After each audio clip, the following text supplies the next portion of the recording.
여호수아 2장 8절에서 11절 말씀까지 봉독하겠습니다.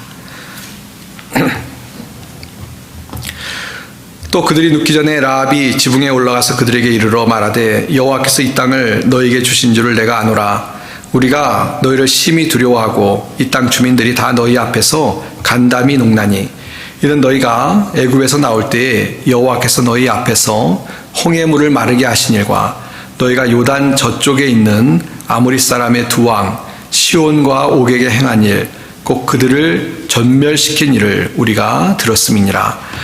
우리가 듣자 곧 마음이 녹았고 너희로 말미암아 사람이 정신을 잃었나니 너희의 하나님 여호와는 위로는 하늘에서도 아래로는 땅에서도 하나님이시니라. 아멘. 오늘 본문의 말씀을 간략하게 정리하기 전에 전에 나눴던 말씀인데 혹시 기억하실지 모르겠습니다. 이 엘리야 이야기로 시작을 좀 하려고 합니다. 엘리야가 이제 바알의 선지자들과 갈멜산에서 신앙의 대결을 벌일 때였습니다. 이제 그 소문을 듣고 이스라엘 백성들이 이 갈멜산에 모였습니다. 근데 이제 그 소문을 듣고 모여든 이스라엘 백성들은 말 그대로 구경꾼들이었습니다. 그 당시 이스라엘 백성들의 모습은 바알 쪽에도 한 발을 내딛고 있고 또 하나님 쪽에도 한 발을 내딛고 있는 이 양다리를 거치고 있는 신앙의 모습이었습니다. 하나님을 믿고 섬긴다고 하면서도 또 세상의 어떤 복에 대한 미련 때문에 이 바알을 동시에 믿는 그런 어리석은 모습의 이스라엘 백성들의 신앙의 모습을 우리가 성경에서 볼 수가 있습니다. 그때 이제 엘리야가 그렇게 구경꾼으로 모인 이스라엘 백성들을 향해서 외칩니다. 뭐라고 외치냐면 이 열왕기상 18장 21절인데요. 엘리야가 모든 백성에게 가까이 나아가 이르되 너희가 어느 때까지 두 사이에서 머뭇머뭇하려느냐. 여호와가 만일 하나님이면 그를 쫓고 바알이 만일 하나님이면 그를 쫓을지니라 하니 백성이 한 말도 대답지 아니하는지라 그랬습니다. 엘리야가 이스라엘 백성들 구경꾼으로 있는 이스라엘 백성들 앞에 가서 이제 외칩니다. 만약에 하나님 진짜 하나님이시고 그러면 그 하나님을 쫓으라. 그러나 바알이 만약에 하나님이면 바알을 쫓아라. 그러니까 바알과 하나님 사이에 선택을 해라. 분명히 선택을 하고 그 선택 가운데 어느 사람이 아니죠. 어느 신을 쫓을지 결정을 내려라 라고 촉구를 하고 있습니다. 이 엘리야의 촉구를 들은 이스라엘 백성들의 모습을 아까 읽은 성경에서 뭐라고 이야기하고 있냐면 한 말도 대답하지 않았다. 그러니까 선택을 하지 않은 것입니다. 그러니까 하나님을 쫓으란 이야기죠. 엘리야가 이렇게 얘기한 것은 바알을 쫓으란 이야기가 아닙니다. 너희들의 신앙이 잘못됐으니까 이제 하나님을 선택하고 하나님 편에 서라 라고 외치던데 하나님의 편에 서라는 엘리야의 촉구를 들으면서도 이스라엘 백성들이 하나님을 선택하지 않는 그런 모습이 그 구절에 나타나 있는 것입니다.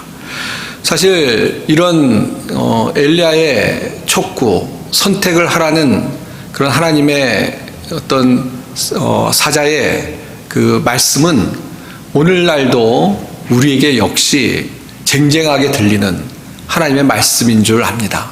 무슨 이야기냐면 오늘 하나님께서 우리에게 말씀하시는데요. 하나님의 편에 서라 라고 우리에게 말씀하고 있다는 것을 우리가 기억을 해야 되겠습니다. 우리가 신앙생활을 한다고 하면서도요. 세상의 미련을 두고 그래서 하나님을 온전히 믿고 따르기보다는 세상의 것에 기웃거리고 그래서 하나님과 세상 사이를 머뭇머뭇하고 있다면 오늘도 하나님께서 우리에게 분명히 말씀하시는데요. 둘 중에 하나를 선택해라 라고 말씀하신다는 것입니다.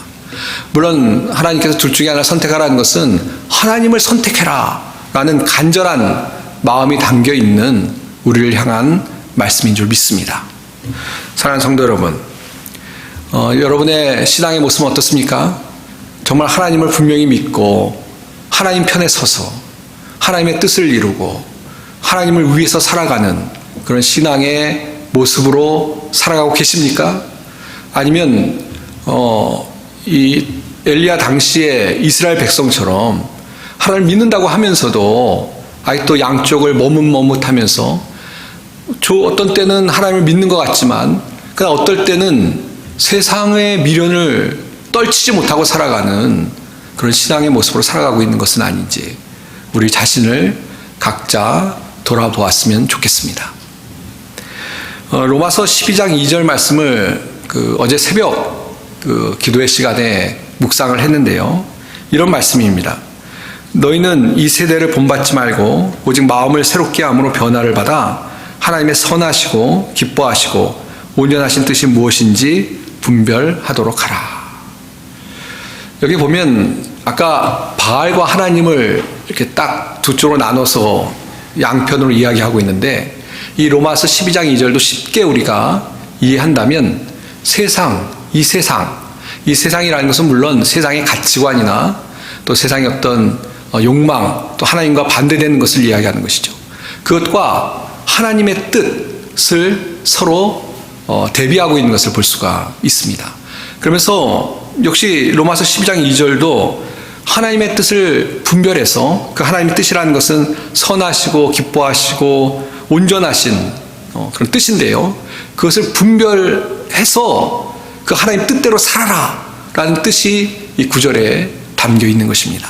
그러니까 세상의 가치관, 또 세상 사람들이 그 갖쫓는 어떤 욕심이나 세상적인 생각들을 따라가지 말고 거기에 우리가 휩쓸려서 살아가지 말고 하나님의 뜻을 분별하고 그 뜻대로 살아가야 된다라고 이야기하고 있다는 것입니다. 그렇습니다. 이 로마서에서도 우리에게 선택을 요구합니다. 선택을 요구하는데 어느 편에 설 것이냐? 하나님 편에 서서 하나님 뜻대로 살아가라 라고 말씀하고 있다는 것입니다. 그렇습니다. 성경에 보면 이렇게 우리의 선택을 요구하는 구절들이 많이 있는데요. 특별히 하나님이냐 세상이냐 하나님이냐 우상이냐 에서 분명히 하나님 편에 설 것을 이야기하고 있는 또 다른 이 로마서에서 하나님의 말씀을 우리가 볼 수가 있는 것입니다. 사실 오른편에 선다는 것도 세상을 살아가면서 되게 중요하죠. 어떤 불법을 저지르는데 그 불법을 저지르는 것을 깨닫고요. 나 이제 불법 쪽에 서지 않고 정의로운 편에 서겠다라고 결단을 내리고 살아가는 것 굉장히 중요합니다. 때로는 그것이 참 어렵습니다. 왜냐하면 그 불법을 저지른 사람들이 뭐 친척이나 가족이나 친구가 되면 의리를 지켜야 되지 않냐라는 어떤 시험을 유혹을 받을 수도 있고요. 또 그런 불법을 저지르는 것에 대해서 내가 반대로 정의 편에 섰을 때 피해나 손해를 입을 수도 있는 상황이 있기 때문에 사실은 정의의 편에 선다는 것 그렇게 쉽지 않습니다. 근데 신앙의 삶을 살아가면서 하나님의 편에 선다는 것은 어쩔 때 더욱 힘든 우리의 영적인 도전이 됩니다. 그것은 하나님 편에 서기 때문에 어떻게 보면 정의의 편에 서는 일을 해야 될 때도 있고 또 신앙적으로 살아가는 것이기 때문에 세상에서 우리를 핍박하고 또 세상 속에서 좀 우리에 대해서 낮게 여기고 또 그것 때문에 부끄러움을 당할 것을 감수하면서도 선택을 해야 되는 문제이기 때문에 어떨 때는 하나님 편에 선다는 것이 정말 어려운 우리의 도전이 된다는 것입니다. 자, 그럼에도 불구하고 성경은 뭐라고 계속 우리에게 말씀하십니까? 하나님 편에 서야 된다라고 말씀하고 있는 것입니다. 다 아시는 것처럼 종교개혁은 잘못된 이 로만 가톨릭에 대해서 많은 하나님의 사람들이 분연히 일어나서 그건 잘못됐다. 성경으로 돌아가자. 하나님께 돌아가자. 라고 외쳤던 것이 종교개혁의 핵심이었습니다. 그게 쉬운 일이었습니까? 그렇지 않습니다. 그 로만 가톨릭이 모든 이것을 장악하고 있기 때문에 거기에 반기를 들고 그 하나님 편에 서서 잘못된 것을 지적하는 것은 참으로 어려운 일이었습니다. 그러나 믿음의 사람들이 하나님 편에 서는 것이 중요하다라는 것을 분명히 알았기 때문에 하나님 편에 섰던 것입니다. 일제시대 때 신사참배가 있었던 것을 아마 아실 겁니다. 그때 사실 교회사를 보면 많은 교회들이 신사참배에 참여했던 것을, 그런 부끄러운 역사가 있었던 것을 우리는 기억합니다. 그러니까 신사참배를 안 하면 핍박을 받죠. 순교를 당할지도 모르는 아주 험악한 상황이었습니다. 그 속에서 하나님 편에 서서 신사에 참배하지 않고 오직 하나님만 예배하겠다라는 그런 선택, 결단을 하고 믿음을 지키는 것은 참 어려운 도전이었습니다.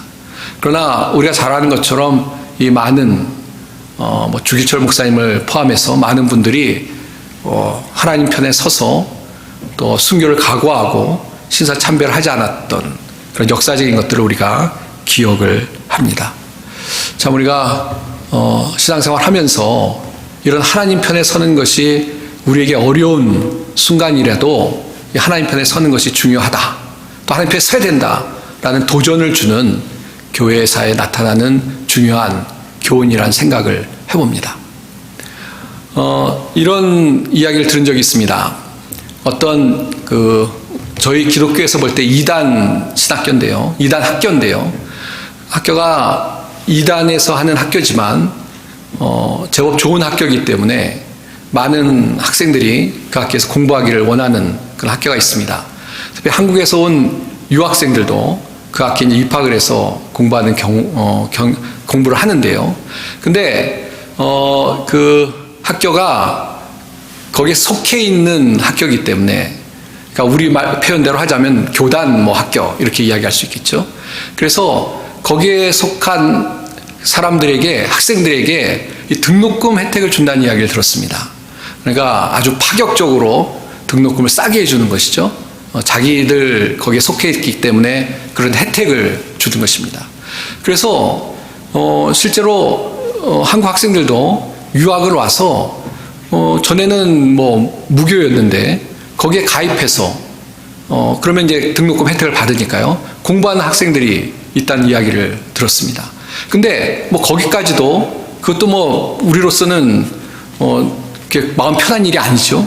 거기까지도 그렇나 그렇다고 하는데 한국에서 교회를 다니던 학생들 중에 이렇게 유학을 와서 그 어떤 유혹이죠. 아주 달콤한 유혹이죠. 그 달콤한 유혹에 그만 빠져서 그 교회를 이제 안 다니고 그 소속되어 있는 곳으로 어떤 적을 옮겨서, 그래서 그 적을 옮기고 또 그곳에 소속이 되는 그런 경우가 많지는 않지만 간혹 있다는 이야기를 들었습니다. 참 안타까운 것이죠. 하나님 편에 서서 좀 손해가 되고 그 달콤한 유혹을 좀 물리치고 이건 아니야. 왜냐하면 그 학교는 예수님을 믿는 학교가 아니니까요. 예수님을 구주로 믿는 학교가 아니기 때문에 신앙생활 한 사람이라면 당연히 암만 유혹이 달콤할지라도 물리쳐야 되는데 그렇지 못한 경우가 있었다라는 이야기를 들으면서 참 안타깝다는 생각을 가졌습니다. 우리가 하나님 편에 서서 살아갈 때 때로는 세상적으로는 좀 손해가 돼도 하나님 편에 서는 것이 중요한데, 어떻게 보면 신앙의 자신의 어떤 그 정절을, 신앙의 순수성을, 또 신앙의 어떤 분명한 결단을 내리지 못하고 무너진 경우가 아닌가 하는 생각을 갖습니다. 서론이 좀 길었는데요. 오늘 본문에 기생 라합이라고 하는 인물이 소개가 됩니다. 근데 이 라합의 이야기가 바로 어느 편에 설 것이냐에 대해서 다시 한번 우리에게 도전을 주는 말씀이기 때문에 어느 편에 서느냐, 하나님 편에 서야 된다라는 서론을 좀 길게 말씀을 드렸습니다. 오늘 내용은 사실 지극히 단순하고 분명합니다. 이제 이스라엘 백성들이요, 출애굽을 한 이후에 가나안 땅에 들어가게 됐는데 가나안 땅을 이제 정복을 해야 됩니다. 근데 가나안 땅을 정복하는데 이 걸림이 됐던 곳 중에 하나가 여리고 성이라는 곳이었습니다. 그래서 이 여리고성을 이제 무너뜨리고 점령을 해야만 합니다. 근데 여리고성이 아주 견고한 성이었습니다. 그래서 이제 이 성을 공격하기 전에 여호수아가 정탐꾼을 먼저 보냅니다. 자, 근데 이 정탐꾼이 이제 그곳에 가서 이제 그 상황을 잘 이렇게 파악하고 정보를 수집해야 되는데, 이 정탐꾼이 들어왔다는 것을 알고 누군가 여리고 왕에게 이야기를 해서, 그러니까 이 정탐꾼이 들어왔다는 것이 비밀스럽게 들어와서 정보를 수집해야 되는데요, 정체가 탈로가 나고 맙니다. 그래서 이제 군인들이 추적을 하죠. 근데 이 정탐꾼들이 어디에 숨냐면 이 라합의 집에 숨습니다. 이 성경에 보시면 이 라합이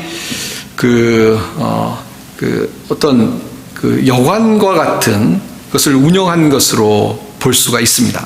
그래서 거기에 들어가서 이제 정탐꾼들이 숨어 있는데요, 이 군인들이 와서 이 라합에게 이 정탐꾼들을 이제 내어 놓으라고 이야기를 합니다. 자, 근데 이 라합이요, 이 정탐꾼을 추적했던 군인들을 딴 데로 유인을 하죠. 그래서 벌써 떠났다, 들어왔지만 떠났다라는 이야기를 합니다. 그래서 군인들이 그 정탐꾼들을 발견하지 못하고 다른 곳으로 가게 됩니다. 그리고 이제 오늘 본문에 없습니다. 그 이후에도 정탐꾼들에게 가서 숨어 있다가 돌아가라고 하면서 끝까지 정탐꾼들을 도와주는 그런 라합의 모습이 성경에 소개가 되고 있습니다. 자, 근데 여기서 중요한 것은 무엇이냐면요, 왜 라합이 이렇게 이스라엘 백성의 정탐꾼을 도와줬느냐 하는 것입니다. 그 이유가 오늘 이제 본문에 나오고 있는 것인데요, 뭐라고 라합이 고백을 하냐면, 오늘 읽은 말씀에 이제 우리 9절 말씀 보시면, 다시 한번 제가 보겠습니다. 말하되 여호와께서 이 땅을 너희에게 주신 줄 내가 아노라. 우리가 너희를 심히 두려워하고 이 땅 주민들이 다 너희 앞에서 간담이 녹나니. 그러니까 어떤 고백을 하고 있냐면, 여호와께서 이 땅을 너희에게 주신 줄 안다. 하나님에 대해서 고백을 하고 있는 것을 볼 수가 있습니다. 그러니까 이스라엘 백성들 가운데 하나님이 계시다는 사실을 들어서 알고 있는 것입니다. 그러니까 정탐꾼을 도와준 이유가 무엇이냐? 굳이 아주 단순하게 이야기하자면 하나님이 이스라엘 백성과 함께 하신다는 걸 알았기 때문에, 그런 하나님 때문에 정탐꾼을 도와줬다라고 우리가 이해할 수가 있는 것입니다. 그래서 10절에도요, 하나님께서 행하신 일을 이야기합니다. 하나님께서 그렇게 행하셨다. 홍해를 가르고요, 하나님께서 다른 민족들을 물리치시고요, 그런 고백을 하면서 하나님이 하신 것을 우리가 듣고 알았다라는 고백을 합니다.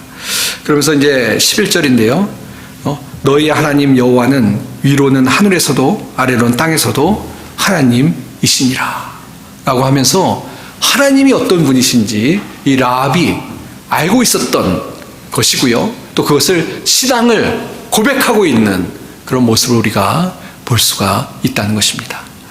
그러니까 이 라합이 하나님에 대한 소식 이야기를 듣고요, 하나님이 어떠한 분이신지 분명히 알았기 때문에 그 하나님의 편에 서서 정탐꾼을 도와주었다라고 우리가 이해할 수가 있는 것입니다.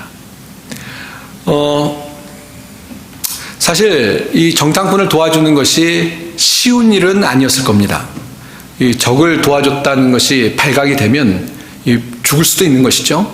그러니까 목숨을 거는 일이었지만, 그러나 하나님이 어떤 분이신지 알고 있었기 때문에, 또 그 하나님이 이스라엘 백성과 함께 하시고 이스라엘 백성 가운데 역사하신다는 것을 알았기 때문에 하나님의 편에 서서 용감하게 정탐꾼을 도와줬다라고 우리가 이해할 수가 있다는 것입니다. 사랑하는 성도 여러분, 우리의 삶에 이런 순간들이 날마다, 또 날마다는 아니라도 우리 가운데 있을 수 있다라는 생각을 갖습니다. 우리가 살아가는 동안 이 하나님 편에 서는, 하나님 편에 서야 되는 그런 선택과 결단을 내려야 되는 순간이 라합처럼 찾아올 수가 있다는 것입니다. 특별히 오늘 그 내용을 가지고 신약에 보면 이 라합의 행동에 대해서 평가하는 구절들이 있습니다. 이 히브리서 11장 31절인데요. 거기 보면 믿음으로 기생 라합은 정탐꾼을 평안히 영접하였으므로 순종하지 아니한 자와 함께 멸망하지 아니하였도다 라고 이 라합을 평가를 하고 있습니다. 뭐라고 평가하고 있다고요? 믿음으로 행했다 라고 평가하고 있습니다. 그러니까 아까 말씀드린 것처럼 라합의 행동이요, 어떤 뭐 정치적인 거나 뭐 그런 것이 아니고 하나님을 향한 믿음 때문에 이런 결단을 내렸다라고 히브리서에서 이야기하고 있는 것입니다. 또 야고보서 2장 25절과 26절에도 보시면요, 또 이와 같이 기생 라합이 사자들을 접대하여 다른 길로 나가게 할 때에 행함으로 의롭다 하심을 받은 것이 아니냐. 영혼 없는 몸이 죽은 것 같이 행함이 없는 믿음은 죽은 것이니라.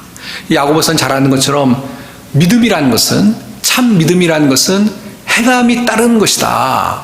내가 믿음이 있다고 하면서 행함이 없는 것은 그건 말이 안 된다라는 주제를 이야기합니다. 그러면서 이 라합을 들고 있는데요, 라합이 믿음이 있어서 또 그것이 참 믿음이기 때문에 행함으로 의롭다함을 받았다라고 이야기하고 있습니다. 무슨 얘기냐면 라합이 하나님에 대한 믿음이 있었어요. 또 하나님 편에 서야 살 수 있다라는 믿음이 있었습니다. 그래서 그 믿음을 가지고 정탐꾼을 위험을 무릅쓰고 도와주는 그런 믿음의 행위를 지금 야고보서에서 인정하고 칭찬을 하고 있다는 것입니다. 자, 그래서 그렇기 때문에 왜 이 말씀을 좀 강조해 드리냐면, 우리가 하나님 편에 서야 된다고 할 때 우리가 먼저 이 하나님을 믿고 구원을 받는 것뿐만 아니라 우리가 더 오늘 말씀을 통해서 더 우리가 묵상하고 더 강조해야 될 것은, 우리가 믿지만 또 이 믿음이라는 것을 실제로 행함을 갖고 있는 참 믿음으로 살아가야 된다라는 것을 강조해서 오늘 말씀을 우리에게 적용해야 되기 때문에 그렇습니다.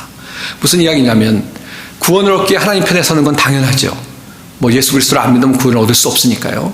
그러나 구원 얻은 백성도 끊임없이 이 참 믿음이라는 것은 행함이 따르는 것이거든요. 라합처럼 정탐꾼을 살려주는 그런 용기 있는 결단과 행함이 있어야 되는 것처럼, 우리가 신앙생활하면서도 항상 어떠한 선택의 순간에 바알이나 세상을 선택하는 것이 아니라 하나님을 선택하는, 결단하는 그런 믿음이 우리 가운데 있어야만 한다는 것입니다. 그래서 아까 말씀드린 것처럼 시사참배하면 안 되는 것이죠. 믿음으로 하나님을 믿고 의지한다면 결단을 내리고 하나님 편에 서야 되는, 죽음을 불사하는, 죽으면 죽으리로다 하는 그런 믿음이 우리 가운데 있고 그것을 실천하는 것이 필요하다는 것입니다. 또 종교개혁을 일으켰던 종교개혁자들처럼 우리가 분명히 이것이 하나님 뜻입니다 라고 용감하게 외칠 수 있는 그런 우리의 모습이 있어야만 한다는 것입니다. 뭐 그것뿐만 아닙니다. 우리가 신앙생활 하면서요, 항상 정의롭고 바른 길, 또 옳은 하나님의 뜻을 우리가 분별하고 선택하는 것이 우리의 삶에 있어야만 한다는 것입니다. 뭐 예를 들면 이런 것이죠. 오늘날 믿는 사람들에게 가장 도전이 주는 것들이 무엇이겠습니까? 일단 뭐 생각나는 대로 좀 몇 가지 말씀드리면요, 어느 걸 믿어도 다 구원을 얻는다라는 종교다원주의적인 도전이 우리 가운데 아직도 있는 줄 압니다. 무슨 이야기냐면, 기독교만 꼭 믿어야 구원 얻느냐, 다른 종교에서도 그렇게 우리에게 말합니다. 너무 편협하다. 그러나 성경은 뭐라고 이야기합니까? 예수 그리스도에게만 구원이 있다고 얘기합니다. 예수님만이 더 유일한 길이라고 얘기합니다. 그래서 우리는 그것을 증거할 수밖에 없습니다. 예수님을 믿지 않으면 구원을 얻을 수 없다라고, 어떻게 보면 세상 사람이 좀 싫어할지도 모르지요. 너무 편협하다고 얘기할지 모르지요. 그러나 그것이 유일한 구원의 길이기 때문에 외칠 수밖에 없다는 것입니다. 그것이 하나님 편에 서는 것입니다. 사실 세상의 사람들에게 이렇게 좀 난 열려있는 사람이야. 나는 좀 이렇게 너그러운 사람이야. 난 굉장히 세련된 사람이야.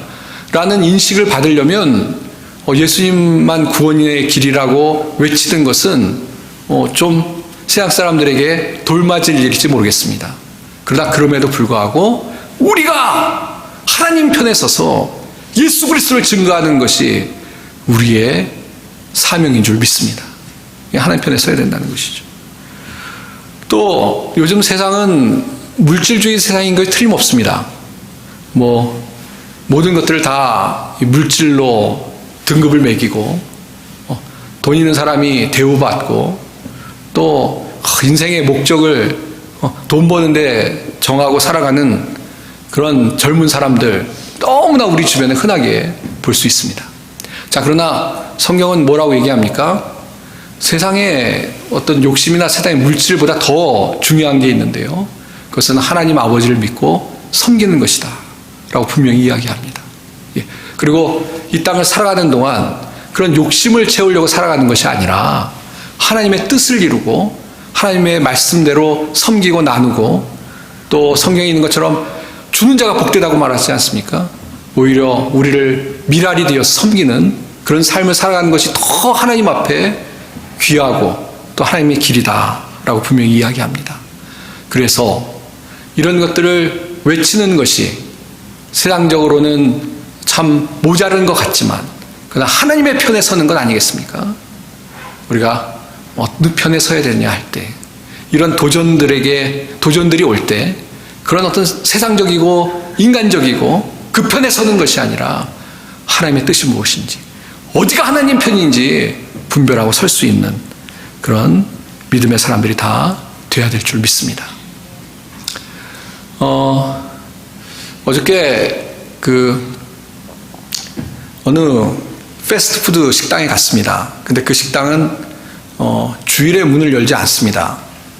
너무나 유명한 얘기인데요.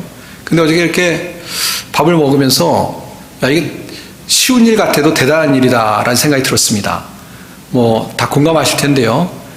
식당이 주일 장사를 안 한다는 것은 어떻게 보면 굉장히 큰 손해가 날 수 있는 것이죠.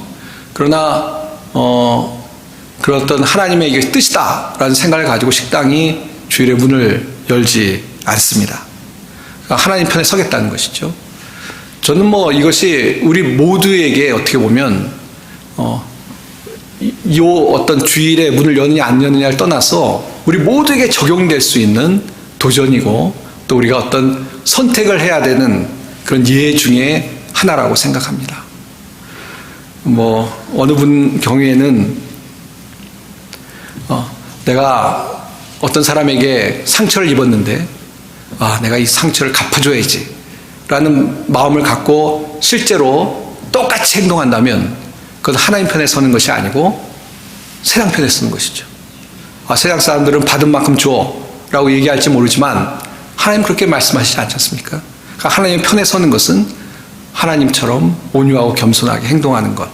그래서 우리가 어떻게 할 것이냐 라는 순간이 왔을 때 하나님의 편에 서는 것이 무엇인지 분별하고 그 편에 설 수 있어야 된다 라는 것을 분명히 기억하고 살아가는 우리가 되어야 될 줄 믿습니다. 이제 말씀을 정리하고 같이 기도하도록 하겠습니다. 사랑하는 성도 여러분, 우리가 둘로 나눠서 단순하게 좀 이해하는 것도 우리 인생을 살아가는데 좀 편리한데요. 우리 하나님 편이냐 세상 편이냐 좀 둘로 분명히 나눠서 내가 어느 편에 서 있느냐 어느 편에 서느냐 좀 늘 조심히 신앙적으로 분별하며 살아가는 것이 필요한 줄 압니다. 다시 한번 저는 엘리야가 아닙니다만 엘리야처럼 우리 사랑하는 성도님들에게 좀 도전을 주고 싶습니다.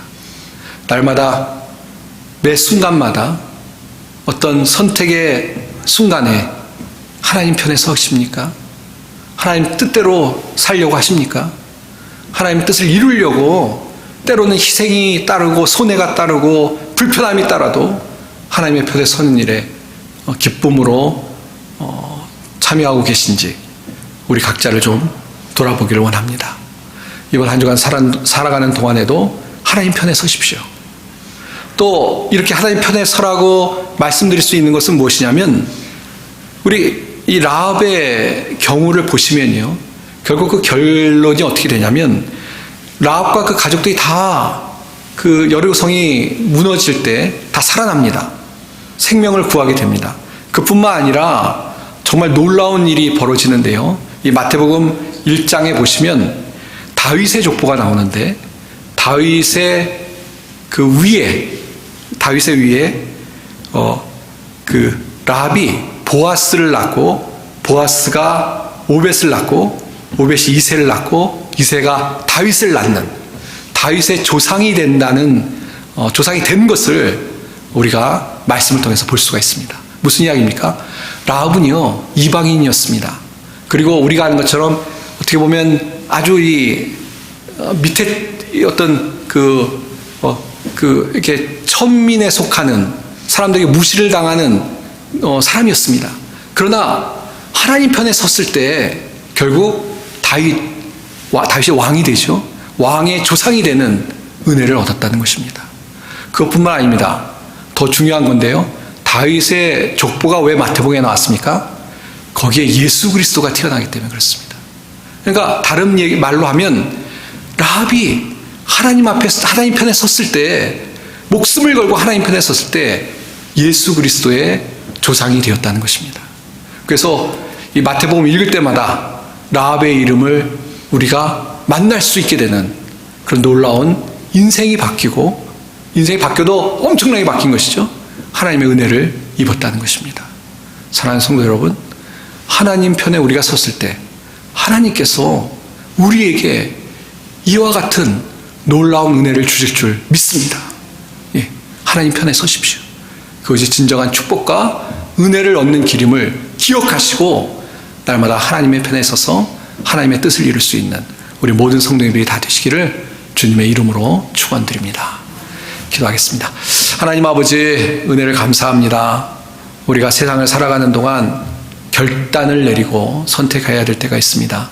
그때마다 주님을 바라보고 주님 편에 설 수 있는 저희들이 될 수 있게 은혜를 베풀어 주옵소서. 주의 은혜를 감사드리며 우리 주 예수님의 이름 받들어 기도하옵나이다. 아멘.